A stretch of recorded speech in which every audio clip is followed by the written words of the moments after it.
the GOP establishment, they're gritting their teeth.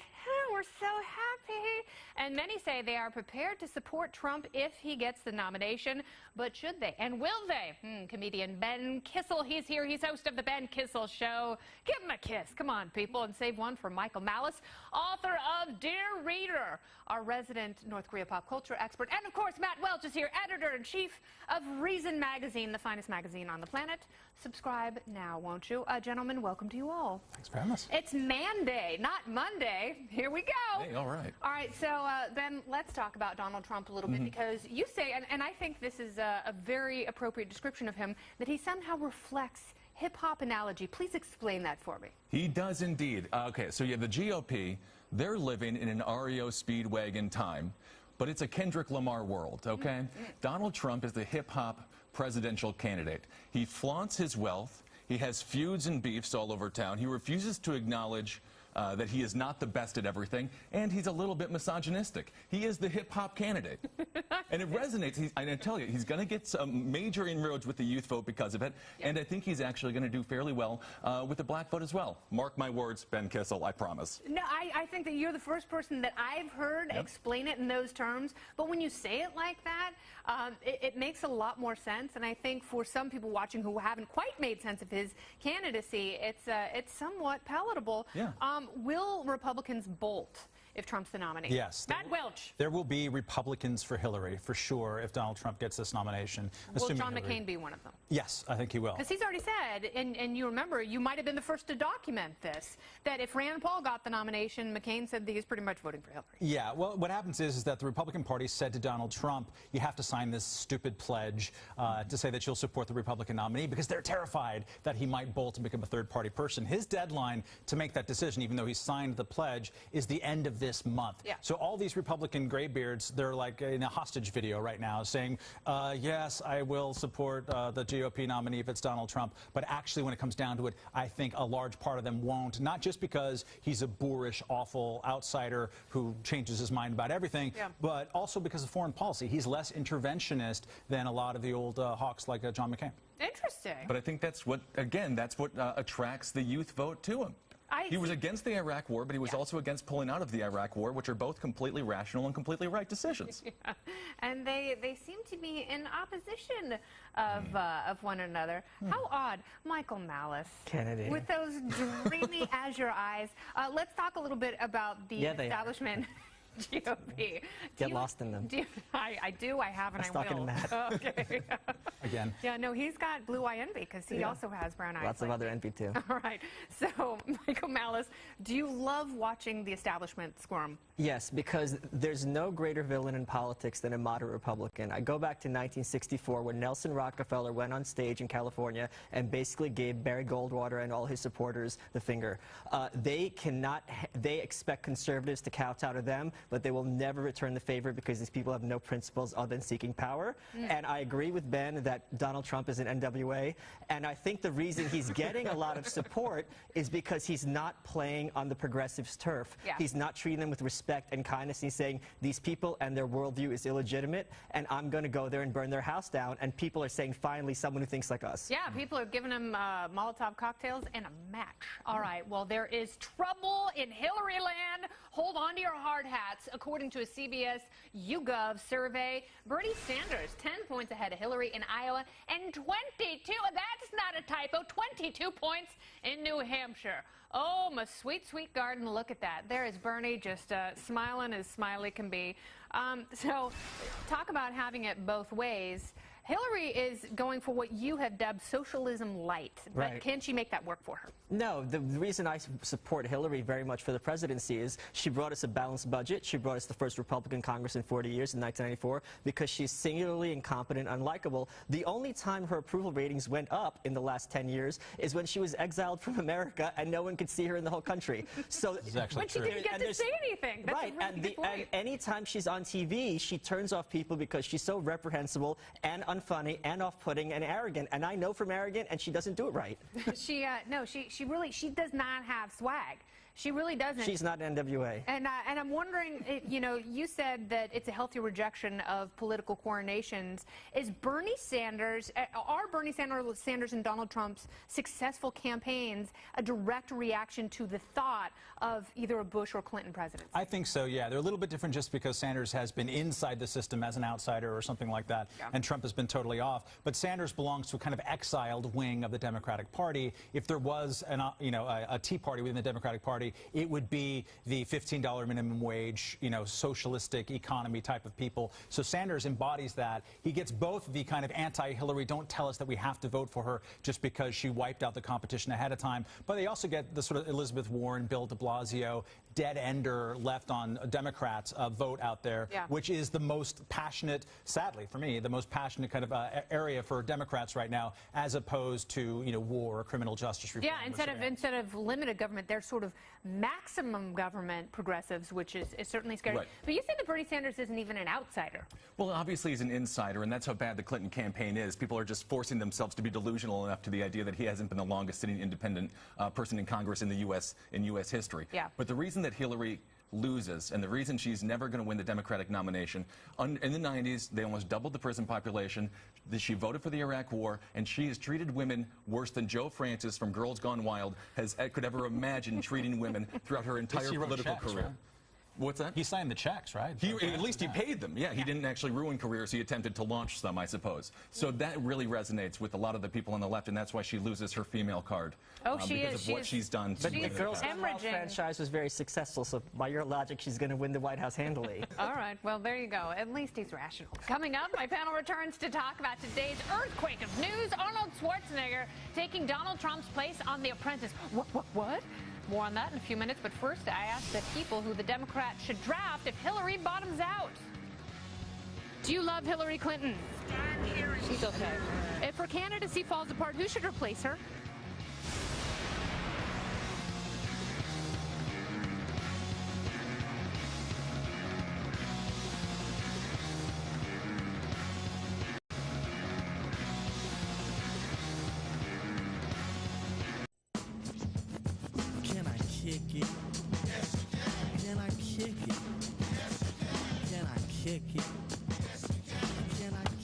Joe Biden, welcome back, by the way.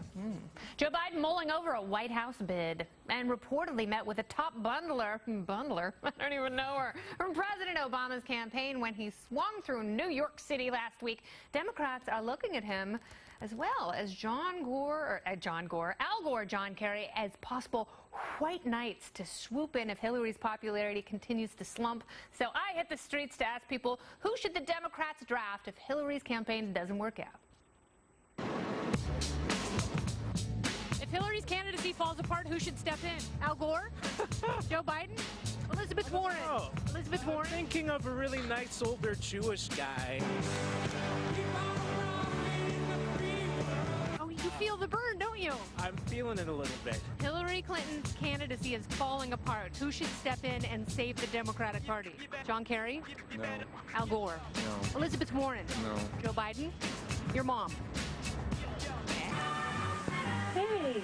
Your shirt says get it together. Yes. Hillary Clinton has to get it together or she's going to lose. If someone is going to replace her, who should it be? Well, that shouldn't be nobody else. I like Just her. her? You like her? Yeah, just like her. Stay there. Fight it out, you're saying. Yeah, fight it out. You like Hillary Clinton? Absolutely not. What if she drops out? Who will take her place? If Donkey Kong took her place over Hillary Clinton after the Benghazi incident. What difference at this point does it make? You like Hillary Clinton? Yes. You think that she'll keep running even though she's in trouble? Yes. Do you love Hillary Clinton? I'm English, I'm not. What about British politics? Do you want Hillary Clinton to be your prime minister or your queen? No. You can have her. Well, no. I don't mind. Pick her. Do people like Hillary Clinton? Not anymore. Trump is saying what everybody's feeling. If Hillary drops out, who do you think will take her place? I'm not sure. Elizabeth Warren? No. Joe Biden? Maybe. Maybe. Strong maybe, though, right? Maybe. John Kerry do anything for you? No. I think he looks like a slipper. Does he know what looks like Herman Munster? If Hillary's president candidacy falls apart, who should replace Hillary Clinton? You.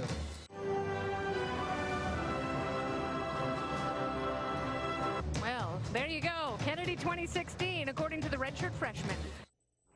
My panel is back to discuss Ben Kissel, Michael Malice, and Matt Welch. Matt Welch, I'll start with you. Bernie Sanders, is he the real plan B? Or are people just wasting their time with this list of retread has-beens? He is the only plan B. As usual, your man on the street proved that there is no actual Democratic fire for any other. No. I mean, Joe Biden, come on. I mean, actually, right now is the first time that Joe Biden's been above 1% in any poll in his life, presidential poll in his life. So at least he's got that going for him. But no one's going to get excited about Al Gore. No one's going to get excited about John Kerry. Elizabeth Warren, what's she going to do? We already have Elizabeth Warren running. Yeah, her name's Bernie Sanders. Yeah, so it's Bernie. He's plan B. Could be Bernie Sanders. But you say Joe Biden saves the voters' money. How does that work, Ben Kissel? I have no idea how that works, Kennedy. I don't know if I've ever said that.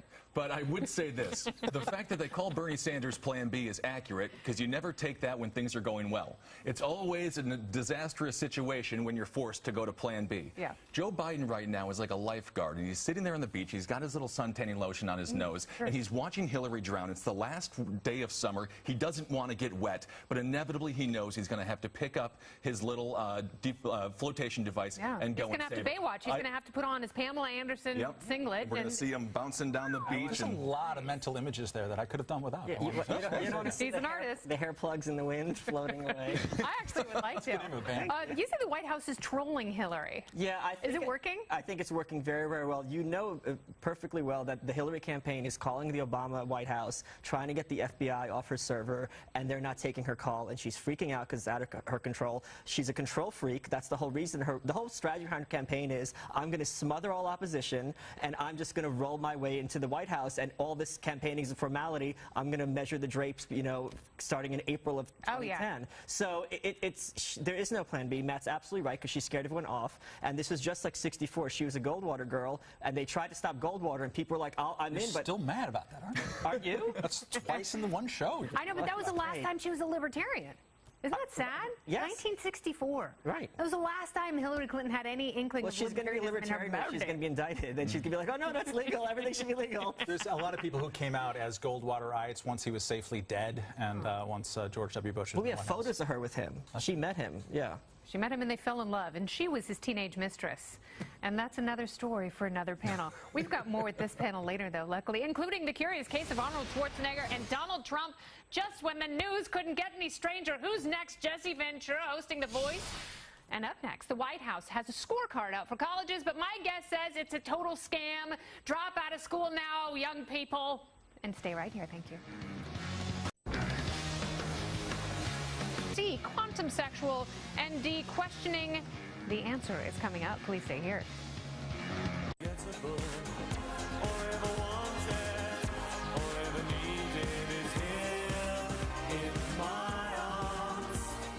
Don't enjoy the silence for too long because we are back, and welcome to you.